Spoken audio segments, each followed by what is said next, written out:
Welcome to gradient. Liberty, equality, fraternity എന്ന social സയൻസിലെ രണ്ടാമത്തെ ചാപ്റ്ററാണ് നമ്മൾ ഇന്ന് സ്റ്റാർട്ട് ചെയ്യാനായിട്ട് പോകുന്നത്. അപ്പോൾ നമുക്കിന്ന് നോക്കാനുള്ള ഫസ്റ്റ് പോയിന്റ് എന്താണെന്ന് വെച്ച് കഴിഞ്ഞാൽ, ഈ ലിബർട്ടി, ഇക്വാലിറ്റി, ഫ്രറ്റേണിറ്റി എന്ന് പറയുന്നത് ഏത് റവല്യൂഷനുമായിട്ടാണ് ബന്ധപ്പെട്ടിരിക്കുന്നത് എന്നുള്ള കാര്യമാണ്. അപ്പോൾ അങ്ങനെ ഒരു ചോദ്യം പരീക്ഷയ്ക്ക് വന്നാൽ നമ്മൾ മനസ്സിലാക്കണം, ഇത് ഫ്രഞ്ച് റവല്യൂഷനുമായിട്ട് ബന്ധപ്പെട്ട കാര്യമാണ്. അതായത് ലിബർട്ടി, ഇക്വാലിറ്റി, ഫ്രറ്റേണിറ്റി എന്ന മുദ്രാവാക്യം ഏത് റവല്യൂഷനുമായിട്ട് ബന്ധപ്പെട്ടിരിക്കുന്നു എന്ന് ചോദിച്ചാൽ അത് ഫ്രഞ്ച് റവല്യൂഷനായിട്ടാണ്. ഞാനിത് ഓർത്തു വയ്ക്കുന്നത് എങ്ങനെയാണെന്ന് വെച്ച് കഴിഞ്ഞാൽ, നോക്കടാ, ഈ ലിബർട്ടി, ഇക്വാലിറ്റി, ഫ്രറ്റേണിറ്റി അല്ലേ, ഈ ലിബർട്ടി എന്ന് പറയുന്ന വാക്കും ഇക്വാലിറ്റി എന്ന് പറയുന്ന വാക്കും ഒക്കെ നമ്മൾ ഒരുവിധം കേട്ടിട്ടുള്ളതാണ്. ഞാനിത് ആദ്യം പഠിക്കുന്ന സമയത്ത് ഈ ഫ്രറ്റേണിറ്റി എന്ന വാക്കിൻ്റെ അർത്ഥം എനിക്ക് അറിയില്ലായിരുന്നു. ഓക്കെ, അപ്പോൾ നമുക്ക് പരിചയമില്ലാത്തൊരു വാക്ക് വരുമ്പോൾ നമ്മുടെ ശ്രദ്ധ എപ്പോഴും അതിലോട്ട് പോകും.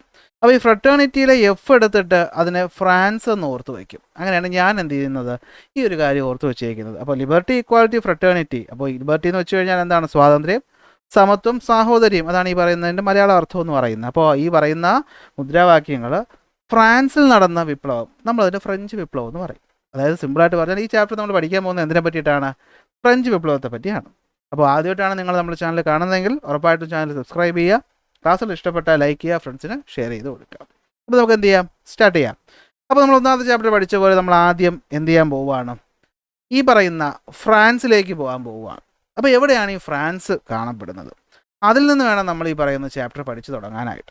അപ്പോൾ അതാ ഇവിടെ കാണുന്നതാണ് നമ്മുടെ ഇന്ത്യ രാജ്യം എന്ന് പറയുന്നത് അല്ലേ. അതായത് ഇവിടെ താഴെയായിട്ട് നമ്മുടെ ഇന്ത്യ രാജ്യമുണ്ട്. ഇന്ത്യയിൽ നിന്ന് Pakistan, Afghanistan, Iran, Iraq, Syria, തുർക്കി, റൊമാനിയ, ഓസ്ട്രേലിയ ഒക്കെ കഴിഞ്ഞിട്ട് ദേ ഇവിടെ ആയിട്ടാണ് നമ്മുടെ കുഞ്ഞല്ല അത്യാവശ്യം വലിയ എന്ത് കിടക്കുന്നത്, ഫ്രാൻസ് എന്ന രാജ്യം കിടക്കുന്നത്. അപ്പോൾ ഫ്രാൻസ് ഏത് കോണ്ടിനെൻ്റ് ആണെന്ന് ചോദിച്ചാൽ യൂറോപ്പാണ് അല്ലേ. അപ്പോൾ യൂറോപ്പ് കോണ്ടിനെൻറ്റിലെ പ്രധാനപ്പെട്ട ഒരു രാജ്യമാണ് ഫ്രാൻസ് എന്ന് പറയുന്നത്. ഫ്രാൻസിന് തൊട്ട് മുകളിലായിട്ടാണ് നമ്മുടെ യുണൈറ്റഡ് കിങ്ഡം, UK, പണ്ടത്തതിൽ നമ്മൾ ഇംഗ്ലണ്ട് എന്ന് പറയുന്ന രാജ്യം ഉള്ളത്. ഓർത്തു വെച്ചോ, ഫ്രാൻസും ഇംഗ്ലണ്ടും നമ്മൾ ഇന്ത്യയും പാകിസ്ഥാനും പോലെയാണ്, ഭയങ്കര ശത്രുക്കളാണ്. ഇവർ തമ്മിൽ എപ്പോഴും എന്ത് ചെയ്യാറുണ്ട്, യുദ്ധങ്ങൾ ചെയ്യാറുണ്ട്. ഓർത്തു വെച്ചോ, നമുക്കത് പിന്നീട് വേണം. ഈ പറയുന്ന ഫ്രാൻസിൻ്റെ താഴെയായിട്ട് സ്പെയിനുണ്ട്, അത് കഴിഞ്ഞിട്ട് പോർച്ചുഗലുണ്ട്, ഇവിടെ ഇറ്റലിയുണ്ട്, ജർമ്മനിയുണ്ട്, പോളണ്ടുണ്ട്, ഓസ്ട്രിയയുണ്ട്, ഡെൻമാർക്കുണ്ട്. ചുറ്റുമുള്ള രാജ്യങ്ങളെ ഒന്ന് ഓർത്ത് വയ്ക്കുക. നമ്മൾ നെപ്പോളിയനെ പറ്റി ഈ ചാപ്റ്റർ തന്നെ പഠിക്കുമ്പോൾ ഈ നെപ്പോളിയൻ ഈ സ്ഥലമൊക്കെ എന്ത് ചെയ്യുന്നുണ്ട്, കുറേ സ്ഥലമൊക്കെ പിടിച്ചടക്കുന്നുണ്ട്. അപ്പോൾ അത് നമുക്ക് പിന്നീട് ഓസ്ട്രിയയൊക്കെ ഒന്ന് ഓർത്ത് വെച്ചോ, ഇവിടെയാണ് ഓസ്ട്രിയ കിടക്കുന്നത് എന്നുള്ള കാര്യമൊക്കെ ഒന്ന് ഓർത്ത് വെച്ചോ, പിന്നീട് നമുക്ക് ആവശ്യമായിട്ട് വരും. അപ്പോൾ പണ്ട് പണ്ട് പണ്ട് പണ്ട് ഒരുപാട് പണ്ട്, ഏതാണ്ട് 18-ാം നൂറ്റാണ്ടിൻ്റെ സമയത്ത് നമ്മുടെ ഈ പറയുന്ന രാജ്യങ്ങൾ നോക്കുകയാണെങ്കിൽ ഏതാണ്ട് ഈ ഒരു രീതിയിലായിരിക്കും അതിൻ്റെ മാപ്പ് കിടക്കുന്നത്. ഇതാ ഇവിടെയായിട്ട് നമ്മളെ ഫ്രാൻസ് ഉണ്ട്, ഗ്രേറ്റ് ബ്രിട്ടൻ ഇതാ മുകളിൽ കിടപ്പുണ്ട്, അതാണ് നമ്മുടെ ഇംഗ്ലണ്ട്, UK എന്നൊക്കെ പറയുന്നത്. താഴെ സ്പെയിനും പോർച്ചുഗലും ഒക്കെ ഉണ്ട്. അപ്പോൾ നിങ്ങൾ ചോദിക്കും, എന്താ സംഭവം, നമ്മൾ എന്തിനാണ് ഫ്രാൻസിലോട്ട് വന്നത്? ഫ്രഞ്ച് വിപ്ലവത്തെ പറ്റി പഠിക്കാമല്ലേ. അപ്പോൾ എന്താ ഈ ഫ്രഞ്ച് വിപ്ലവം എന്ന് വെച്ച് കഴിഞ്ഞാൽ, എന്താ ഈ വിപ്ലവം? ഇവിടെ സംഭവം ഇത്രയേ ഉള്ളൂ. ഫ്രാൻസിൽ ഒരു രാജവംശം ഉണ്ടായിരുന്നു. ഓക്കെ, ബൂർബൺ രാജവംശം എന്നാണ് കറക്റ്റ് തന്നെ പറയുന്നത്. ഈ ബൂർബൺ രാജവംശത്തിൽ കുറേ രാജാക്കന്മാരുണ്ടായിരുന്നു. ആസ് യൂഷ്വൽ ജനങ്ങൾക്ക് രാജാക്കന്മാരെ അത്ര ഇഷ്ടമല്ല. അപ്പോൾ ഈ രാജാക്കന്മാരുടെ ദുർഭരണവും അല്ലെ, അവരുടെ ഈ പറയുന്ന മൊണാർക്കിയും അവരുടെ ഈ പറയുന്ന എന്താണ് സ്വേച്ഛാധിപതിയൊക്കെ മടുത്ത ജനങ്ങൾ ഈ രാജാക്കന്മാർക്കെതിരെ എന്ത് ചെയ്യുന്നു, പ്രൊട്ടസ്റ്റ് ചെയ്ത് അവരെ മാറ്റിയിട്ട് ജനങ്ങളുടെ പ്രതിനിധിയുടെ ഗവൺമെൻറ്റിനെ എന്ത് ചെയ്യുന്നു, അവിടെ കൊണ്ടുവരുന്നു. ഇതാണ് സിമ്പിളായി പറഞ്ഞാൽ ഫ്രഞ്ച് വിപ്ലവത്തിൽ നടന്നത്. അപ്പോൾ നമ്മൾ ഇന്നത്തെ ക്ലാസ്സിൽ പഠിക്കാൻ പോകുന്നത് എന്താണെന്ന് വെച്ച് കഴിഞ്ഞാൽ, ഇവിടെ ആദ്യം എന്താ ഈ ഒരു കാര്യം കിടപ്പുണ്ടേ. 1789 ജൂൺ 20 ഒരു ടെന്നീസ് കളിക്കുന്ന ടെന്നീസ് കോർട്ടിൽ വെച്ചൊരു വലിയ സംഭവം നടക്കുന്നുണ്ട്. ഞാനിത് ഇപ്പം പറയുന്നില്ല. ഇതിന് ടെന്നീസ് കോർട്ട് പ്രതിജ്ഞാനം, ടെന്നീസ് കോർട്ട് അസംബ്ലി എന്നൊക്കെ പറയും. ഇപ്പോൾ ഇത് നമ്മൾ അറിയണ്ട. നമ്മൾ കുറച്ച് കഴിയുമ്പോൾ ഇതിൻ്റെ സമയം എത്തുമ്പോൾ എന്ത് ചെയ്യാം, ഞാനിത് എന്താണെന്നുള്ളത് പറഞ്ഞുതരാം. അപ്പോൾ ഇന്നത്തെ ക്ലാസ്സിൽ നമ്മൾ പഠിക്കാൻ പോകുന്നത് ഫ്രാൻസിൽ എന്തുകൊണ്ടാണ് വിപ്ലവം ഉണ്ടായത്. ഓക്കെ, എന്തിനൊരു കാരണം ഉണ്ടാവുമല്ലോ അല്ലേ. നല്ല രാജാക്കന്മാർ നല്ല രീതിയിലാണ് ഭരിച്ചുകൊണ്ടിരുന്നതെങ്കിൽ അവിടെ ഈ പറഞ്ഞ വിപ്ലവത്തിൻ്റെ ആവശ്യം വരില്ല. പക്ഷേ അപ്പോൾ അങ്ങനെ ആയിരിക്കില്ല അല്ലേ. അപ്പോൾ ആ രാജാക്കന്മാരുടെ പ്രശ്നം, അതാണ് ഡെസ്പോട്ടിക് റെജീം ഇൻ ഫ്രാൻസ് എന്ന പേരിൽ നമ്മൾ പഠിക്കുന്നത്. അപ്പോൾ അതെന്താ നമ്മളിന്ന് പഠിക്കും. അതുപോലെ ഫ്രാൻസിൽ അന്ന് നിലനിന്നിരുന്ന സോഷ്യൽ സിസ്റ്റം, അതായത് ജനങ്ങൾ ഒരു 3 തട്ടിലായിട്ട് ഡിവൈഡ് ചെയ്തിട്ടുണ്ട്. ക്ലർഗി, നോബിൾസ്, അതുപോലെ തേർഡ് എസ്റ്റേറ്റ് അഥവാ കോമൺസ് എന്ന് പറയും. അപ്പോൾ അതെന്താണെന്ന് നമ്മൾ ഇന്ന് പഠിക്കും. അതുപോലെ the rise of the middle ക്ലാസിൻ്റെ ആ ഉയർച്ചയെ പറ്റിയിട്ടും ഈ പറയുന്ന എക്കണോമിക് ക്രൈസിസ് വരെയുള്ള ഭാഗങ്ങൾ മാക്സിമം ഇന്നത്തെ ക്ലാസ്സിൽ ഞാൻ നിങ്ങൾക്ക് വളരെ സിമ്പിളായിട്ട് എന്ത് ചെയ്യാം, പറഞ്ഞുതരാം. അപ്പോൾ നമുക്ക് തുടങ്ങാമല്ലോ. നമ്മൾ പോകാൻ പോവുകയാണ് ഇങ്ങോട്ട്, ഫ്രാൻസിലോട്ട്. അപ്പോൾ പണ്ട് ഒരുപാട് പണ്ട്, അതായത് കറക്റ്റ് പറയുകയാണെങ്കിൽ ഏതാണ്ട് ഒരു 17-ാം നൂറ്റാണ്ടിൻ്റെ സമയം, അതായത് ഒരു 1600 എന്ന് പറയുന്ന വർഷത്തിന് ഇപ്പുറം. ഓക്കെ, ഫ്രാൻസിൽ നമ്മൾ പോവുകയാണെങ്കിൽ ആ ഫ്രാൻസ് ഭരിച്ചുകൊണ്ടിരിക്കുന്ന രാജവംശമുണ്ട്. ആ രാജവംശത്തിൻ്റെ പേരാണ് ബൂർബൺ രാജവംശം. എന്തുവാണ്? ബൂർബൺ രാജവംശം. ഇതിൽ ബോർബോൺ എന്ന് എഴുതിയിട്ടുണ്ടെങ്കിൽ ബൂർബൺ എന്നാണ് മലയാളം മീഡിയം ടെക്സ്റ്റ് കിടക്കുന്നത്. അപ്പോൾ ബൂർബൺ രാജവംശം എന്ന് നമുക്കതിനെ ഉച്ചരിക്കാം. അപ്പോൾ 17-ാം നൂറ്റാണ്ട്, സത്യം പറഞ്ഞാൽ അവർ അതിന് മുമ്പേ ഉണ്ട്, ഞാൻ ഇപ്പോൾ 17-ാം നൂറ്റാണ്ട് നിങ്ങൾ അങ്ങോട്ട് കൊണ്ടുപോയിരിക്കുകയാണ്. അപ്പോൾ അങ്ങനെ 17-ാം നൂറ്റാണ്ട് നമ്മളവിടെ പോയപ്പോൾ അവിടെ എന്തുണ്ട്? അവിടെ ബൂർബൺ രാജവംശം ഭരിച്ചുകൊണ്ടിരിക്കുന്ന കാലമാണ്. ഈ ബൂർബൺ രാജവംശത്തിലെ രാജാക്കന്മാരെയൊക്കെ ലൂയിസ് എന്നാണ് വിളിക്കുന്നത്. അതായത് Louis with a number. Louis 14-ാമൻ, ലൂയിസ് 15-ാമൻ, ലൂയിസ് 16-ാമൻ എന്നൊക്കെ പേരിലാണ് ഇവർ എന്ത് ചെയ്യുന്നത്? അറിയപ്പെടുന്നത്. കാരണം ഈ ലൂയിസ് എന്ന് പറയുന്ന വാക്ക് എന്തുകൊണ്ടാണെന്ന് വെച്ച് കഴിഞ്ഞാൽ, ഈ പണ്ട് ആദ്യം ഈ ഫ്രാങ്കിയ എന്ന് പറയുന്ന സ്ഥലത്തിന് ഫ്രാൻസ് എന്ന് പറയുന്ന ഒരു രാജ്യമാക്കിയിട്ടൊക്കെ കൊണ്ടുവന്ന ഒരു വ്യക്തിയുടെ പേരുമായിട്ട് ഈ ലൂയിസിനൊരു ചെറിയ ബന്ധമുണ്ട്. ഓക്കെ, ക്ലാവിസോ അങ്ങനെ എന്തുവാണ് അയാളുടെ പേര്? ക്ലാവിസ് ആണോ ക്ലാവർ എന്നാണോ അങ്ങനെ എന്തോ ഒരു പേരാണ്. അയാൾ പിന്നീട് ലൂയിസ് എന്നൊരു പേരിലോട്ടൊക്കെ മാറ്റി. അതുകൊണ്ട് ലൂയിസ് അവിടെ ഭയങ്കര അടിപൊളി പേരാണെന്ന് ഓർത്ത് വയ്ക്കുക. അപ്പോൾ നമ്മൾ എവിടെ നിൽക്കുകയാണ്? ഫ്രാൻസിൽ നിൽക്കുവാണ്. ഫ്രാൻസ് ഇപ്പോൾ ഭരിച്ചുകൊണ്ടിരിക്കുന്ന ഏത് രാജവംശമാണ്? ബൂർബൺ രാജവംശമാണ്. അവിടുത്തെ രാജാക്കന്മാരെ ലൂയിസ് എന്നാണ് വിളിക്കുന്നത്. അപ്പോൾ നിങ്ങൾ ഈ പറയുന്ന 1600കളുടെ തുടക്കത്തിലാണ് എത്തിയെങ്കിൽ അന്ന് അവിടെ ഭരിച്ചുകൊണ്ടിരിക്കുന്നത് ഈ പറയുന്ന ലൂയിസ് 14-ാമനല്ല, ലൂയിസ് 13-ാമൻ ഭരിച്ചുകൊണ്ടിരിക്കുകയാണ്. ലൂയിസ് 13-ാമൻ എവിടെ ഭരിച്ചുകൊണ്ടിരിക്കുകയാണ്? ഫ്രാൻസ് ഭരിച്ചുകൊണ്ടിരിക്കുകയാണ്. അപ്പോൾ ഫ്രാൻസിൽ ജനങ്ങൾക്കൊന്നും വലിയ പ്രശ്നമൊന്നും ഉണ്ടായിരുന്നില്ല. കാരണം സംഭവം രാജഭരണമാണെങ്കിലും അന്നത്തെ ഫ്രാൻസിൽ എന്തുണ്ടായിരുന്നു? ഒരു പാർലമെൻറ്റ് ഉണ്ടായിരുന്നു. എന്തുണ്ടായിരുന്നു? ഒരു പാർലമെൻറ്റ് ഉണ്ടായിരുന്നു. ആ പാർലമെൻറ്റിനെ നമ്മൾ വിളിക്കുന്ന പേര് ജനറൽ എസ്റ്റേറ്റ് ജനറൽ എന്നാണ്. എന്തുവാണ്? എസ്റ്റേറ്റ് ജനറൽ എന്നൊരു പാർലമെൻറ്റ് ഉണ്ടായിരുന്നു. അങ്ങനെ നമ്മളവിടെ നിന്നപ്പോൾ വർഷം 1614 ഈ 1614 അവസാനമായിട്ട് എന്ത് വിളിക്കുകയാണ്? എസ്റ്റേറ്റ് ജനറൽ വിളിച്ചു കൂട്ടുകയാണ്. അതായത് അവിടെയുള്ള പ്രതിനിധികളുടെ ഒരു സഭ, നമ്മൾ ഇന്നത്തെ പാർലമെൻറ്റ് കൂടും പോലെ പ്രധാനപ്പെട്ട തീരുമാനങ്ങളൊക്കെ എടുക്കാനായിട്ട് അവിടുത്തെ എന്ത് വിളിച്ചു ചേർക്കുകയാണ്? ഒരു എസ്റ്റേറ്റ് ജനറൽ വിളിച്ചു ചേർക്കുകയാണ്. കുറച്ച് വർഷങ്ങൾ കഴിഞ്ഞപ്പോൾ ലൂയി 13-ാമൻ മരിച്ചു. അയാളുടെ ചെറുമകനായിട്ടുള്ള ലൂയി 14-ാമൻ അധികാരത്തിലെത്തുകയാണ്. ഇവിടം തൊട്ടാണ് നാശത്തിൻ്റെ തുടക്കമെന്ന് പറയുന്നത്. നോക്കിയേ, ദ ഡെസ്പോട്ടിക് റെജീം എന്ന് പറഞ്ഞാൽ എന്താണ്? സ്വേച്ഛാധിപത്യത്തിൻ്റെ കാലഘട്ടം എന്നാണ്. സ്വേച്ഛാധിപത്യം എന്ന് പറഞ്ഞാൽ അറിയാം അല്ലേ? ഞാനിപ്പോൾ എൻ്റെ സൗകര്യത്തിന് ഭരിക്കും അല്ലേ, ഞാൻ ആര് പറയുന്നതും കേൾക്കൂല, എനിക്ക് ഒരുത്തിനെ പറ്റി അറിയാൻ വേണ്ട എന്നുള്ള രീതിയിൽ അഹങ്കാരത്തോടെ ഞാനാണ് കിടിലം എന്ന് പറഞ്ഞ് ഭരിക്കുന്നതിനെയാണ് നമ്മൾ എന്തെന്ന് വിളിക്കുന്നത്? സ്വേച്ഛാധിപത്യം എന്ന് സിമ്പിളായിട്ട് പറയുന്നത്. ലൂയി 14-ാമൻ ഭരണം ഏറ്റെടുക്കുന്നത് തൊട്ടാണ് ഈ പറയുന്ന ഫ്രാൻസിൻ്റെ കഷ്ടകാലം തുടങ്ങുന്നത്. ഇവനാണ് ലൂയി 14-ാമൻ, അല്ലെങ്കിൽ ഇവനെന്ന് പറഞ്ഞുകൊണ്ട് ഇദ്ദേഹമാണെന്ത്? ലൂയി 14-ാമൻ എന്ന് പറയുന്ന ആളെന്ന് വിചാരിക്കുക. അങ്ങനെ ലൂയി 14-ാമൻ ഭരിക്കുന്നു. അയാൾ ഭരിച്ചതിന് ശേഷം ലൂയി 15-ാമൻ ഭരിക്കുന്നു. അതിനുശേഷം ലൂയി 16-ാമൻ ഭരിക്കുന്നു. ഇവർ 3 പേരുടെയും ഭരണകാലഘട്ടം എന്ന് പറയുന്നത് ഫ്രാൻസിൻ്റെ ജനതയെ സംബന്ധിച്ചിടത്തോളം വളരെ മോശം സമയം ആയിരുന്നു. അതിൽ നമ്മൾ ആദ്യം ലൂയി 14-ാമനെ പറ്റി ഒന്ന് നമുക്ക് നോക്കാം. ഓക്കെ, അപ്പോൾ നമുക്ക് അത്യാവശ്യ കാര്യങ്ങളൊക്കെ മനസ്സിലായല്ലോ. ഈ പറയുന്ന ബോർബൺ രാജവംശമാണ് ഫ്രാൻസ് ഭരിക്കുന്നത് ഒരുപാട് വർഷങ്ങളായിട്ട്. അതിൽ റൂളേഴ്സ് എന്ന് പറയുന്നത് ജനറലി ഡെസ്പോട്ടിക് ആയിരുന്നു. അതായത് എന്താണ്? അവർ മൊണാർക്കുകളായിരുന്നു. അവർ സ്വേച്ഛാധിപത്യം നടത്തുന്ന ആൾക്കാരായിരുന്നു. ഇവിടെ പ്രശ്നം എന്താണെന്ന് വെച്ച് കഴിഞ്ഞാൽ, ഇവർ ഈ സ്വേച്ഛാധിപത്യം നടത്തുമ്പോഴേ നിങ്ങൾ വിചാരിക്കുമല്ലേ എന്തുകൊണ്ടാണ് ജനങ്ങൾ ഇതിനെ എതിർക്കാതിരുന്നതെന്ന് വെച്ച് കഴിഞ്ഞാൽ, അന്നത്തെ ഈ പറയുന്ന ഫ്രാൻസിലെ ഒരു രീതി എന്ന് വെച്ചാൽ ഈ ഡിവൈൻ റൈറ്റോ തിയറി എന്ന് പറയുന്ന ഒരു തിയറിയുണ്ട്. എന്ന് വെച്ചാൽ ഒരാൾ രാജാവാകുന്നത് ദൈവീകമാണ്. എന്ന് വെച്ചാൽ ദൈവം പറയുന്നതനുസരിച്ചാണ് ഒരാൾ എന്തായിട്ട് മാറുന്നത്? രാജാവായിട്ട് മാറുന്നത്. അതായത് ഇപ്പോൾ ഒരു കുടുംബം ഈ പറയുന്ന അയാളുടെ ചെറുമകൻ എന്നിങ്ങനെ ഒരു കുടുംബം തന്നെ ഒരു രാജ്യത്ത് ഭരിച്ചു പോകണം. എന്തുകൊണ്ടാണ്? ഇവർ ദൈവം പറഞ്ഞേൽപ്പിച്ചേക്കുന്നതാണ്. Okay, according to the divine right theory, the king is the representative of the god. അല്ലെ, ദൈവത്തിൻ്റെ റെപ്രസെൻറ്റേറ്റീവ് ആണ് ആര്? ഈ പറയുന്ന രാജാവെന്ന് പറയുന്നത്. The king deserves his authority from the god. അല്ലേ, എവിടെ നിന്നാണ്? Derives his authority from the god. ദൈവത്തിൻ്റെ കയ്യിൽ നിന്നാണ് എന്ത് ചെയ്യുന്നത്? അതോറിറ്റി വാങ്ങിക്കുന്നത്. അപ്പോൾ ജനങ്ങൾ ഇവരെ ചോദ്യം ചെയ്യാനായിട്ട് ഭയന്നിരുന്ന കാലം അല്ലേ. ആ ഭയം ഇവർ നല്ല രീതിയിൽ എന്ത് ചെയ്തു? യൂട്ടിലൈസ് ചെയ്തു അല്ലേ. Hence they are not accountable to the people but to the god. അല്ലേ, ജനങ്ങൾക്ക് ഉത്തരം പറയേണ്ട ആവശ്യമൊന്നുമില്ല, ദൈവം കൊടുത്തതാണ് അല്ലേ. അപ്പോൾ എനിക്ക് ദൈവം തന്നെയാണ്, എനിക്ക് നിൻ്റെ ഒന്നും അഭിപ്രായം ആവശ്യമില്ല എന്നുള്ള രീതിയിൽ ഇവരെന്ത് ചെയ്തു? ഡെസ്പോട്ടിക് അല്ലെങ്കിൽ എന്താണ് സ്വേച്ഛാധിപത്യപരമായിട്ട് ഭരിച്ചുകൊണ്ടിരുന്നു. അങ്ങനെ ആദ്യം ആരാണ്? ലൂയി 14-ാമൻ. അപ്പോൾ ലൂയി 14-ാമൻ കൂടുതലൊന്നും നമുക്ക് പഠിക്കേണ്ട, ഒറ്റ കാര്യം മാത്രം പഠിച്ചാൽ മതി. ആ ഒറ്റ വാക്കിൽ നിന്ന് നമുക്ക് കിട്ടും. ഐ ആം ദ സ്റ്റേറ്റ്, ഞാനാണ് രാജ്യം എന്ന് പറഞ്ഞ വ്യക്തിയാണ് ആര്? ലൂയി 14-ാമൻ. എന്തുവാണ്? ഞാനാണ് രാജ്യം. ഐ ആം ദ സ്റ്റേറ്റ് എന്ന് പറഞ്ഞ രാജാവാണ് ആര്? ലൂയി 14-ാമൻ. അപ്പോൾ എന്തുകൊണ്ടെന്ന് മനസ്സിലായി കാണുമല്ലോ. എൻ്റെ ഇഷ്ടം അയാൾ എന്ത് ചെയ്തിട്ടില്ല? ഏതാണ്ട് ഒരു 70-79 വർഷക്കാലത്തോളം ഈ പറയുന്ന ഫ്രാൻസ് ഭരിച്ചത് ഈ പറയുന്ന ലൂയി 14 ആലോചിച്ച് നോക്കണം. ഇത്രയും വലിയൊരു കാലം അല്ലേ. ആളുകളായിരുന്നു, രാജാവുകളായിരുന്നു, യുദ്ധത്തിനൊക്കെ പോകുന്ന സ്ഥലങ്ങളൊക്കെ പിടിച്ചെടുക്കുന്നു. പക്ഷേ അവരെന്താണ്, ജനങ്ങളുടെ അഭിപ്രായങ്ങൾക്ക് അവിടെ ഒരു വില ഇല്ലായിരുന്നു. ഈ പറയുന്ന രാജാക്കന്മാർ വെറും 2 ഗ്രൂപ്പുകൾക്ക് മാത്രമേ ഇമ്പോർട്ടൻസ് കൊടുത്തിട്ടുള്ളൂ.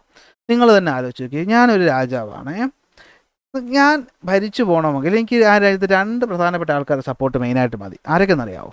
ഒന്ന് അവിടുത്തെ മതപുരോഹിതർ, കാരണം മതത്തിന് ഇമ്പോർട്ടൻസ് ഉണ്ടായിരുന്നു. അന്നത്തെ ഫ്രാൻസൊക്കെ കത്തോലിക്ക മതത്തിൽപ്പെട്ട ആൾക്കാരൊക്കെ ഉള്ളായിരുന്ന സ്ഥലമാണ്. അപ്പോൾ മതപുരോഹിതന്മാരെ ഞാൻ കയ്യിലെടുക്കണം. 2, അവിടെയുള്ള കാശുകാരായിട്ടുള്ള പ്രഭുക്കന്മാരെ എന്ത് ചെയ്യണം, എൻ്റെ കയ്യിൽ എടുക്കണം. അപ്പോൾ ഇത് 2 ഉണ്ടെങ്കിൽ എനിക്ക് രാജ്യം ഭരിച്ചു പോവാം. അപ്പോൾ ഇവരും എന്ത് ചെയ്തിരുന്നു, ഈ 2 ആൾക്കാർക്ക് ഇമ്പോർട്ടൻസ് കൊടുത്തുള്ളൂ, സാധാരണ ജനങ്ങൾക്കൊന്നും ഇമ്പോർട്ടൻസ് കൊടുക്കാതെ അങ്ങനെ ഭരിച്ചു പോകുമായിരുന്നു. കുറേ കാലം കഴിഞ്ഞപ്പോൾ ലൂയി 14 പരിപാടി തീർന്നു. അപ്പോഴത്തേക്കും വരുന്നു അയാളുടെ ചെറുമോൻ. ആരാണ്? ഡിവൈൻ റൈറ്റ് തിയറി എന്താണെന്ന് പറഞ്ഞെന്ന് ഓർക്കുകയാണല്ലോ. അയാളുടെ ചെറുമോൻ വരികയാണ്. ആരാണ്? ലൂയി 15 വരുന്നു. സത്യം പറയാൽ ഈ ഉള്ള 3 വെച്ച് ഏറ്റവും വലിയ പ്രശ്നക്കാരനെന്ന് പറയുന്ന ആരാണ്? ഈ ലൂയി 15 ഇയാൾ ചുമ്മാതെ മൊത്തം കറപ്ഷനാണ്, ഭരണം മൊത്തം അഴിമതിയും കുളമാണ്, എക്സ്ട്രാവജൻസ് എന്ന് വെച്ചാൽ ആഡംബര ജീവിതം, ലാവിഷ് പോർഷ് ലൈഫാണ്. ഇതൊന്നും പോരാഞ്ഞിട്ട് തൊട്ടടുത്ത് കിടക്കുന്ന ഈ പറയുന്ന രാജ്യങ്ങളുമായിട്ട് ആവശ്യമില്ലാതെ യുദ്ധം ചെയ്യുക. അതായത് ഈ പറയുന്ന സമയത്ത് ഒരു യുദ്ധം നടക്കുന്നു, സപ്തവത്സര യുദ്ധങ്ങൾ എന്നാണ് നമ്മൾ മലയാളത്തിൽ പറയുന്നത്. ആരുമായിട്ട്?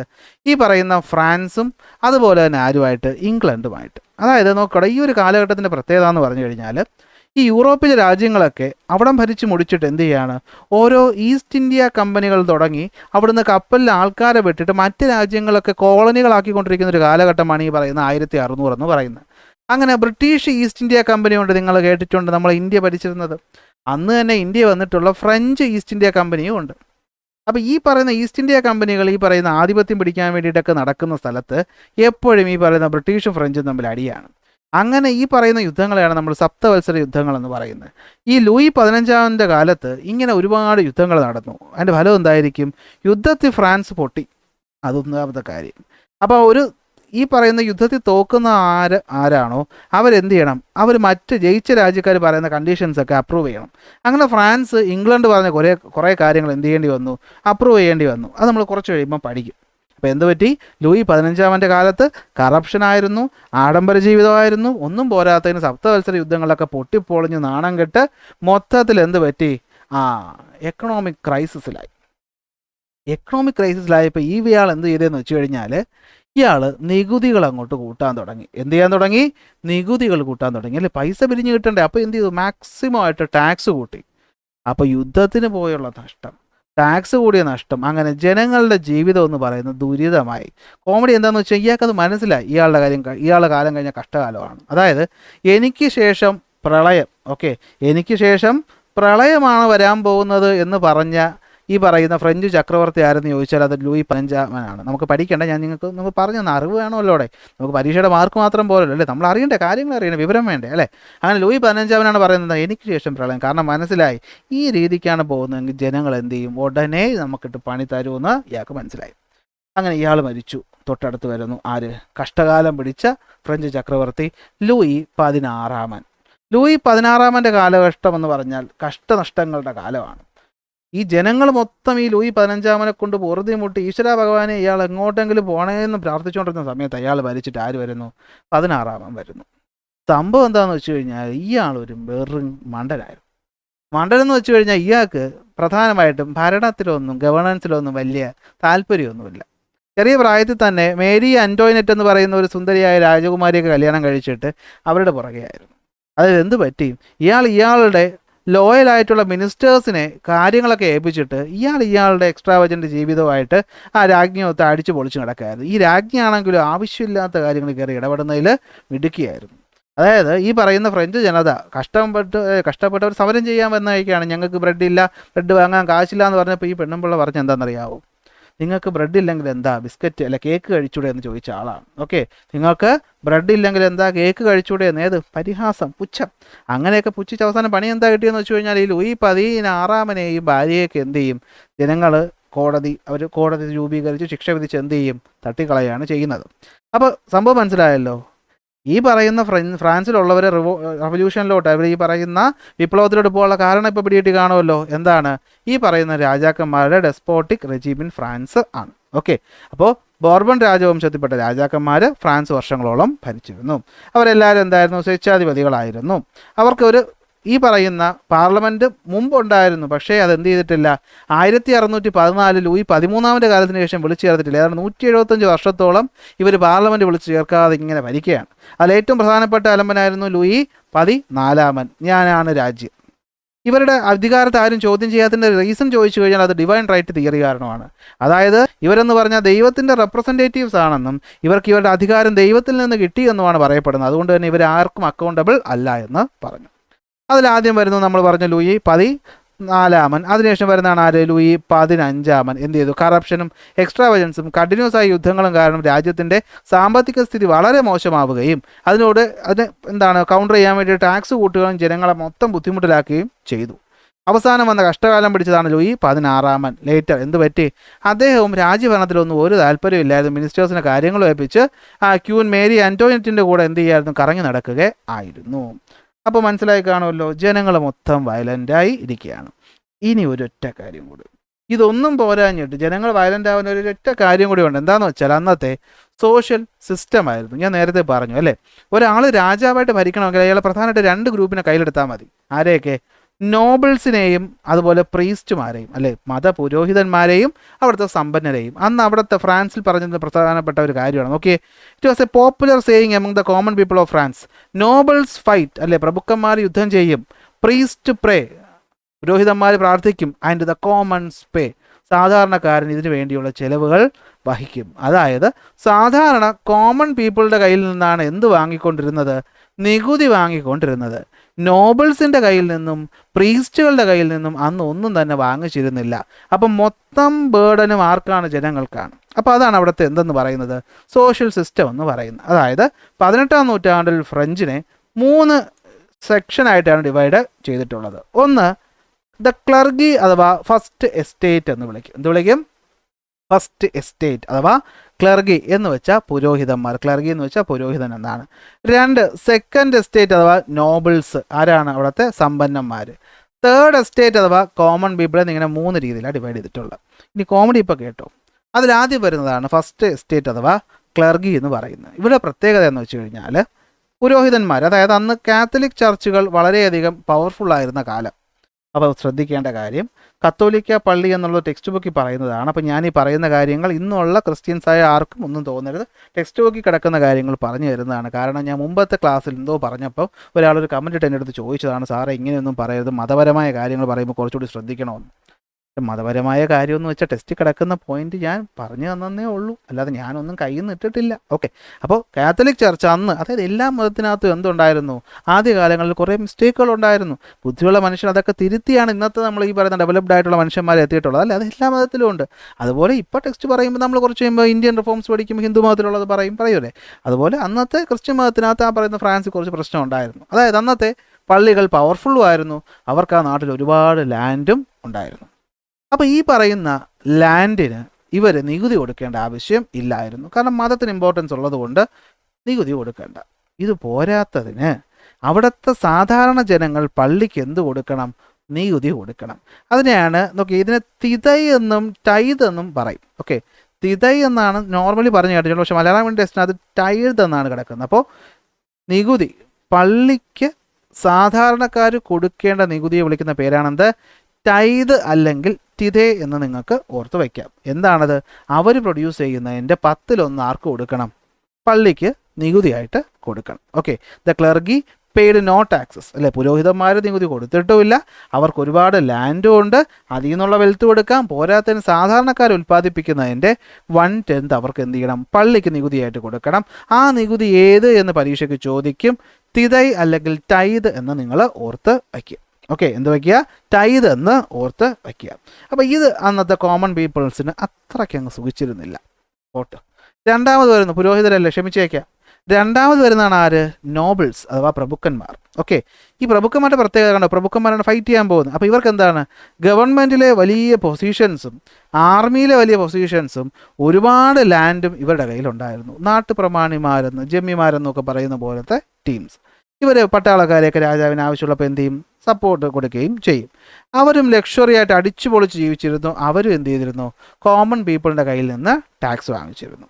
ആ സമയത്ത് 1749 ഒരു പുതിയ നിയമം കൊണ്ടുവരുന്നു. അതായത് 20-1, അതായത് മൊത്തം ഉൽപ്പാദിപ്പിക്കുന്നതിൻ്റെ 20-1 എന്ത് ചെയ്യണം? ഗവൺമെൻറ്റിന് ടാക്സ് ആയിട്ട് കൊടുക്കണം.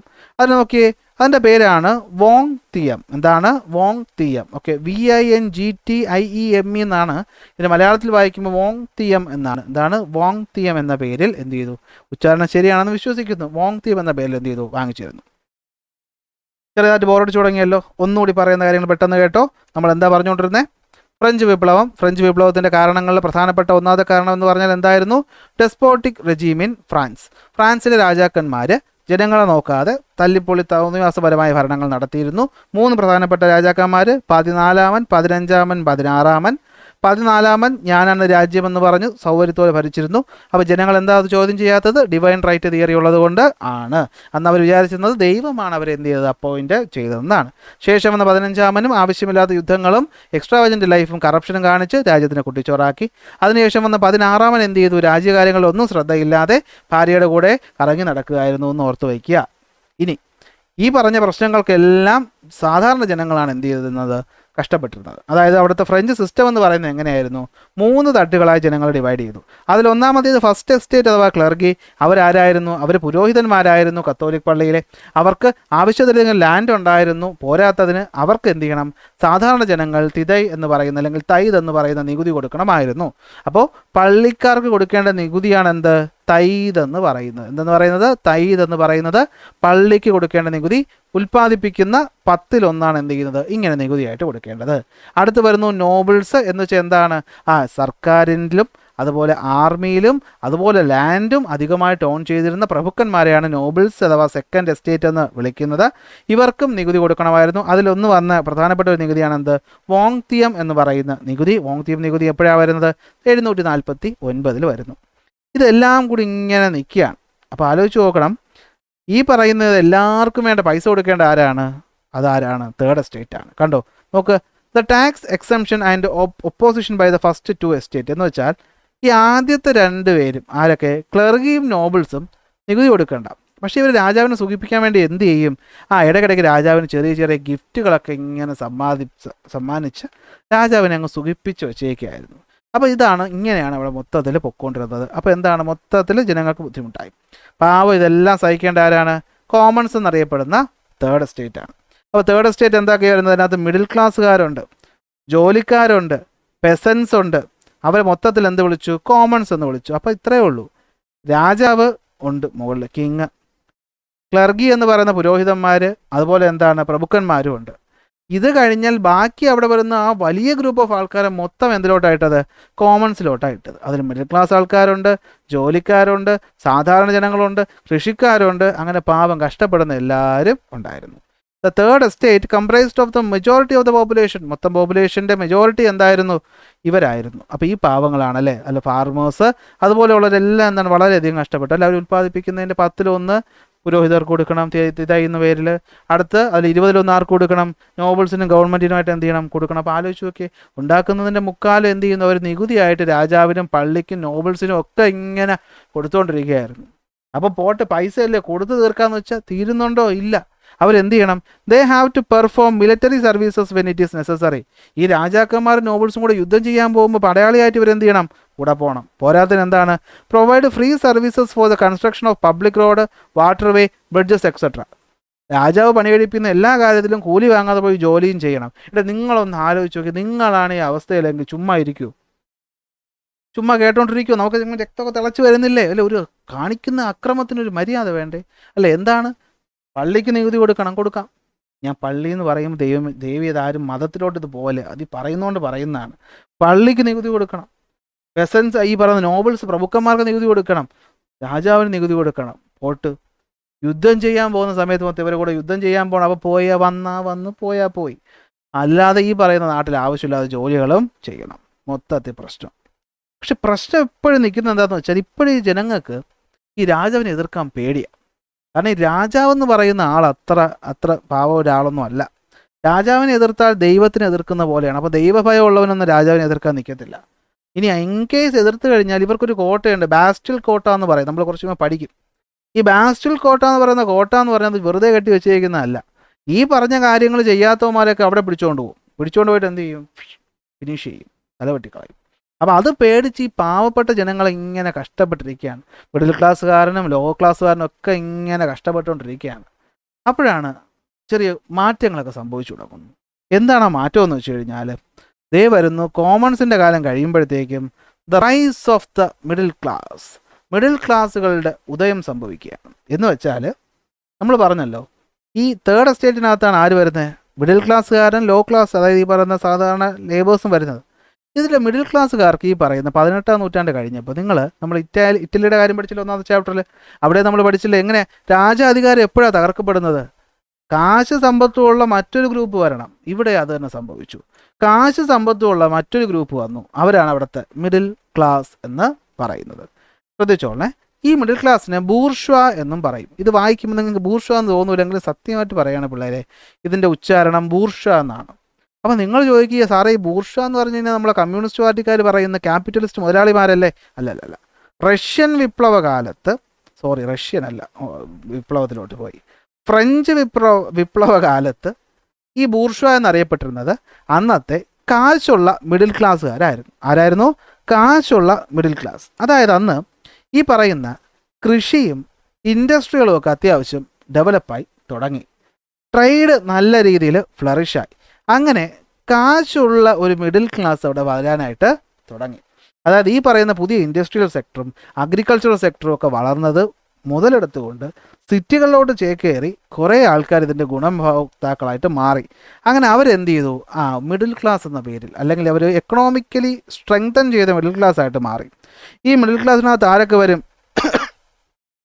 ഇതിൽ ഡോക്ടർമാർ വരും, ലോയേഴ്സ് വരും, ബാങ്കേഴ്സ് വരും, ട്രേഡേഴ്സ് വരും. അങ്ങനെയുള്ള പ്രധാനപ്പെട്ട ട്രേഡ് ചെയ്യുന്ന ആൾക്കാരൊക്കെ ഇതിനകത്ത് വരും, മിഡിൽ ക്ലാസ്സിനകത്ത് വരും. അപ്പോഴാ പ്രശ്നം വന്നു. ഇവർ സമ്പന്നരായി. ഇവരെന്തായി? സമ്പന്നരായി. നിങ്ങൾ ആലോചിച്ച് നോക്കിയേ, നമ്മളെല്ലാം കഷ്ടപ്പെട്ടുകൊണ്ടിരിക്കുകയായിരുന്നു. ഞാനൊക്കെ കഷ്ടപ്പെട്ട, ഞാൻ പെട്ടെന്ന് കുറച്ച് കാശുകാരനായി. അപ്പോൾ എനിക്ക് കുറച്ച് ബഹുമാനമൊക്കെ തരണ്ടേ? വേണോ വേണ്ടേ? അല്ലേ? അപ്പോൾ എന്നെ രാജ്യകാര്യങ്ങളൊക്കെ എന്ത് ചെയ്യണം? ഒന്ന് ഇൻവോൾവ് ചെയ്യിപ്പിക്കണം. എൻ്റെ നികുതി എന്നൊക്കെ അങ്ങനെ എൻ്റെ നിന്ന് മാത്രം നികുതി ഒന്ന് വാങ്ങിച്ചാൽ പോരെ, അല്ലേ? ഞാനും കുറച്ച് റിച്ചായി, കുറച്ച് ഫേമസ് ഒക്കെ ആയ ആളാണ്. അപ്പോൾ എനിക്ക് കുറച്ച് വിലയൊക്കെ എനിക്ക് തരണം. പക്ഷേ എന്താ പറ്റിയത്? ഇവർ വിലയൊന്നും കൊടുത്തില്ല. ഈ രാജാവും നോബിൾസും പ്രീസ്റ്റും ആൾക്കാരും ഒന്നും, ഇവരൊക്കെ സമ്പന്നരായിട്ട് അവർക്കൊരു വിലയൊന്നും കൊടുത്തില്ല. ഓക്കെ, അപ്പോൾ ഇവർക്ക് അതത്ര ഇഷ്ടപ്പെട്ടിട്ടില്ല. അപ്പോൾ അവർക്ക് പറഞ്ഞു ഇത് ശരിയല്ല. മാത്രമല്ല ഇവരുടെ കഷ്ടപ്പെട്ടുണ്ടാക്കുന്ന പൈസയൊക്കെ എന്ത് ചെയ്യണം? നികുതിയായിട്ട് കൊടുക്കണം. എന്നാൽ ഈ പറഞ്ഞ നോബിൾസിനും അതുപോലെ തന്നെ മറ്റാൾക്കാർക്കും എന്ത് കൊടുക്കേണ്ട ആവശ്യമില്ല? നികുതി കൊടുക്കേണ്ട ആവശ്യമില്ല. അപ്പോൾ ഒരു രാജ്യത്ത് ഈ 2 നിയമം എന്ന് പറയുന്നത് ശരിയായിട്ടുള്ള കാര്യമാണോ? അല്ല. അപ്പോൾ ജനങ്ങൾക്ക് മൊത്തത്തിൽ എന്തായി? പ്രശ്നമായി. പക്ഷേ ഗുണം, ഇവരുടെ കയ്യിൽ പൈസയുണ്ട്. മാത്രമല്ല ഇവരുടെ കയ്യിൽ അറിവും വിവരവും വിദ്യാഭ്യാസവും ഉണ്ട്.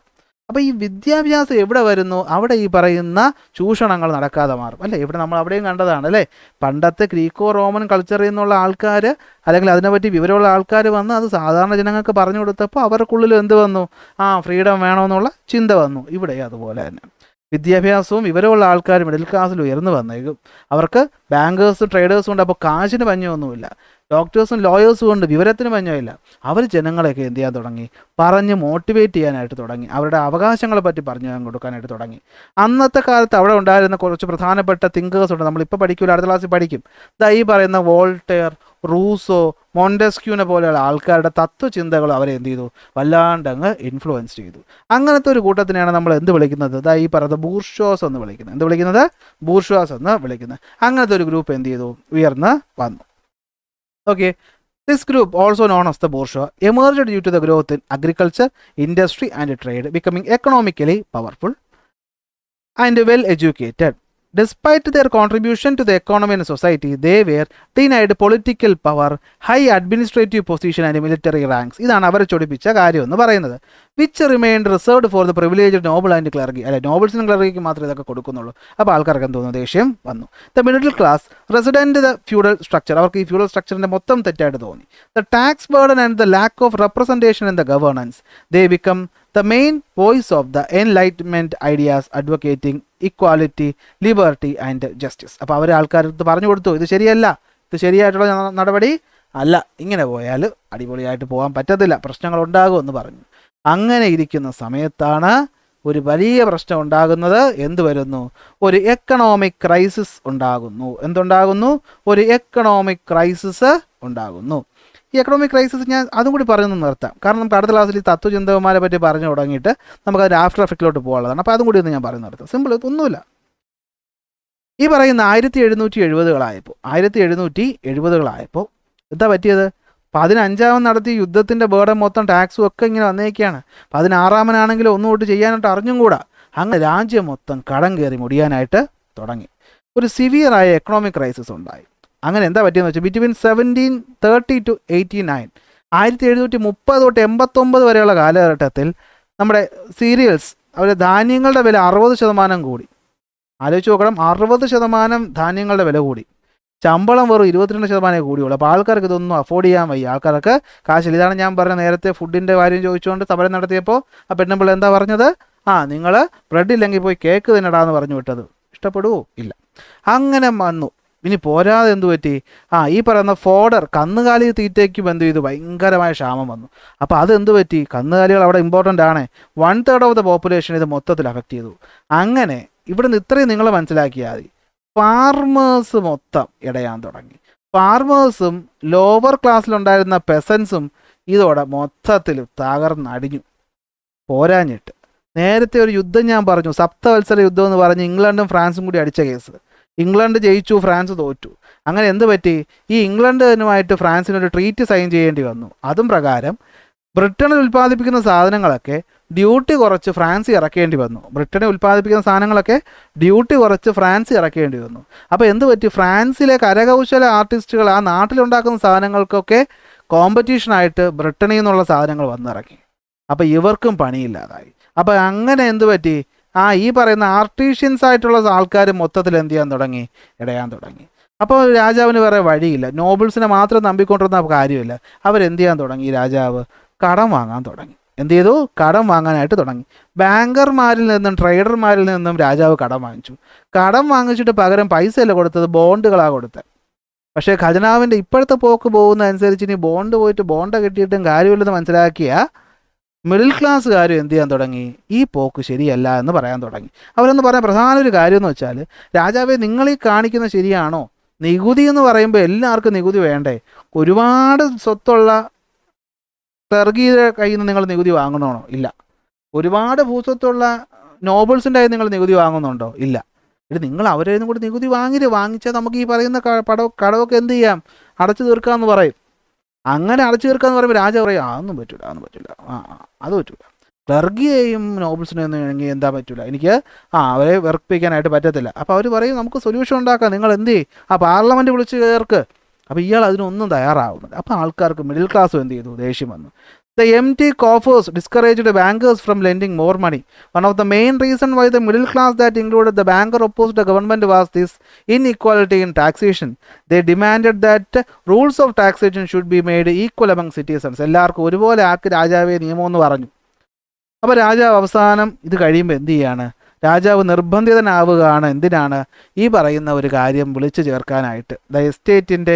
എസ്റ്റേറ്റിൻ്റെ മീറ്റിംഗ്, എസ്റ്റേറ്റ് ജനറൽ വിളിച്ചു ചേർക്കാനായിട്ട് രാജാവ് നിർബന്ധിതനാവുകയാണ്. അപ്പോൾ അതിനു മുമ്പ് ഇവരെ ബുദ്ധി ഉപദേശിച്ചു കൊടുത്ത, അല്ലെങ്കിൽ അവർക്ക് പ്രചോദനമായ തിങ്കേഴ്സിനെ പറ്റിയിട്ട് പഠിക്കണം. അപ്പോൾ അടുത്ത ക്ലാസ് നമുക്ക് തിങ്കേഴ്സിനെ പറ്റി പഠിച്ചുകൊണ്ട് എന്ത് ചെയ്യാം? ഈ പറയുന്ന എസ്റ്റേറ്റ് ജനറൽ മീറ്റിംഗ് പോയപ്പോൾ എന്ത് പറ്റിയെന്നും, അവരെ മുറിക്കകത്ത് വീട്ടിൽ കയറ്റാതെ, അല്ലെങ്കിൽ അവരുടെ മീറ്റിംഗ് ഹാളിൽ കയറ്റാതെ പൂട്ടിയിടാതപ്പോൾ ദേഷ്യം വന്നിട്ട് എന്ത് ചെയ്തു? അവർ ടെന്നീസ് കോർട്ടിൽ പോയിട്ട് പ്രതിജ്ഞ ചെയ്തതും, ആ പ്രതിജ്ഞയോടുകൂടി ഈ പറയുന്ന ഫ്യൂഡലിസം മൊത്തം തകർന്നടിയുന്നതും ബാസ്റ്റൽ കോട്ട തല്ലിപ്പൊളിക്കുന്നതും ഒക്കെ നമുക്ക് അടുത്ത ക്ലാസ്സിൽ പഠിക്കാം. അപ്പോൾ ക്ലാസ്സുകൾ ഇഷ്ടപ്പെട്ടാൽ ലൈക്ക് ചെയ്യുക, ഷെയർ ചെയ്യുക, സബ്സ്ക്രൈബ് ചെയ്യുക. അടുത്ത ക്ലാസ്സിൽ അടുത്ത ടോപ്പിക്കുമായിട്ട്